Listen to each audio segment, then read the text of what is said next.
vetëm në nivelet që gjykon, por dhe kur qytetarët apo vetë janë në dijeni të çështjeve të caktuara që lidhen gjithmonë me funksionar publik, me korrupsionin e funksionarëve publik, me abuzimet e funksionarëve publik, domethënë se kjo është aja.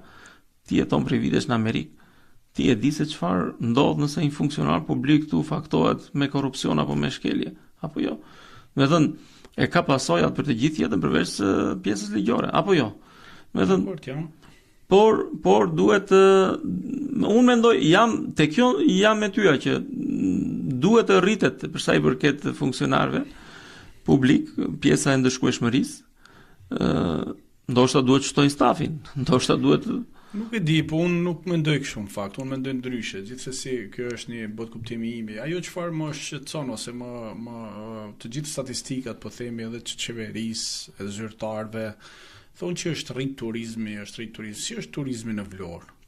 Çdo vit thuaj se duke qenë se ti je brenda asaj, sepse nuk dua më se të kaloj, po themi, te pjesa pak më ekonomike e vendit, pavarësisht që ti e mendon që çdo të mirë ka të keqe, sidomos te investitorët strategjik.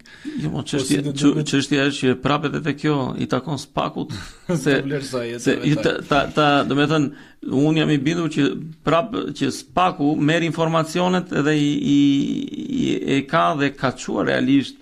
Ka bërë zbardhjen e disa. Unë mendoj se ka një farë selektiviteti, po është çështje këndvështrimi.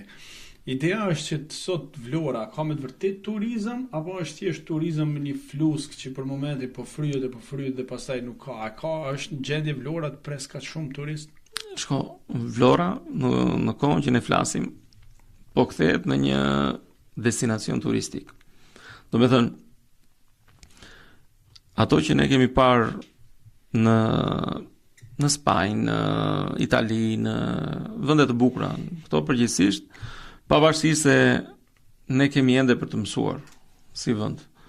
Duhet të mësojmë shumë, po mësojmë shumë dhe ndonjëherë po e tejkalojmë atë sensin e mikpritjes. Ta shpjegoj edhe pse. Nivelet e turizmit po rriten realisht, ka turist. Çdo vit më shumë shikojmë, kemi parë Spanjën, kemi parë francezët, janë ata që po dynden vitin e kaluar dhe këtë vit.